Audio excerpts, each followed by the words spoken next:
A duk lokacin da kai withdrawing ko deposit a EXCO kuma kuɗinka bai je ba, baka san me ya riga ya faru ba.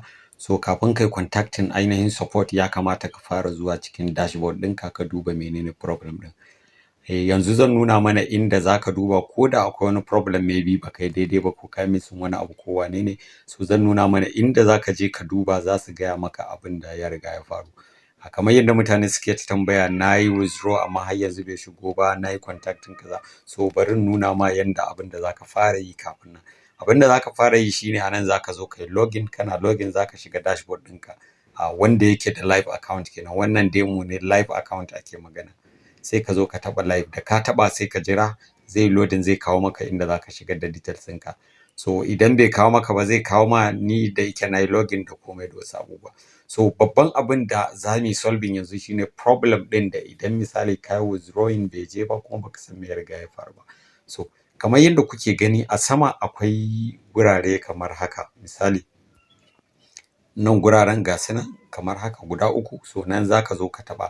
A ina zaka taɓa? Zaka taɓa wannan gurin guda ɗaya inda aka sa message, nan zaka zo ka taɓa, sai ka taɓa. Kana taɓawa idan kana da message zaka ga abin da za su gaya ma. So in ka karanta zaka ga there's a missing link between success failure in algo trading. So wannan wani ɗan talla ne, in ka karanta zaka gani da waye message kenan.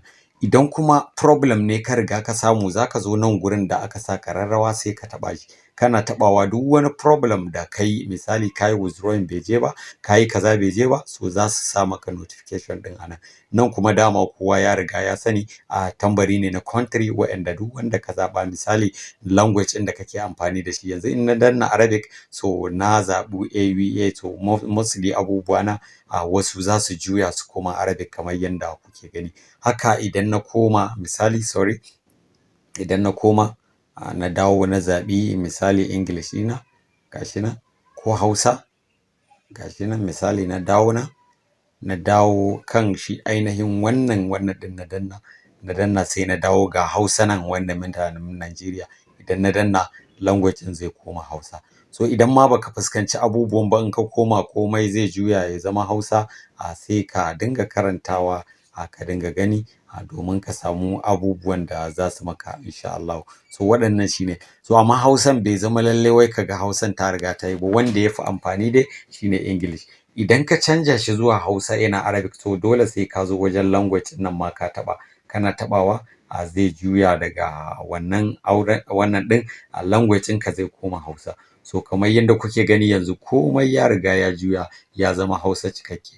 Kun ga dashboard mai ciniki, jimlar ma'auni gashi nan, ajiya, janye gashi nan, komai za ku ga ya koma ya canja Hausa. So ga waɗanda suke cewa ba sa fuskantar turancin. So haka misali idan ya koma Hausan in ka taɓa wajen message zaka ga shi ma ya canja, nan ya koma saƙonni, ya koma Hausa, sai ka karanta duk abin da kake so ka gane. So wannan kenan EXCO ta kawo muku abubuwan don su sauwaƙa muku.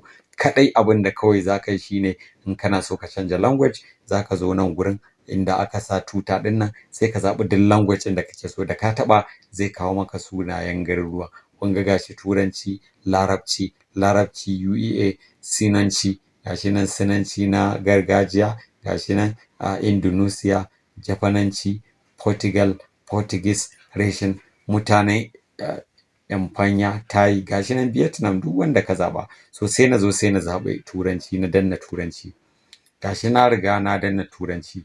So gashi nan yana retrieving, kun ga ya riga ya koma a Turanci yanzu. So duk abin da za ka yi. So idan bai koma ba nan gurin da aka sa language za ka shiga nan ma ka canja shi. So EXCO ta kawo muku abubuwan ne don ta sauwaƙa muku domin ku samu ku yi abubuwan da ya dace. Nan gurin notification shine zaka shiga idan ka samu problem zaka ga wani abu kamar yadda jannan yake nuna ma, ma'ana akwai ainihin error, sai ka danna sai ka ga menene problem ɗin.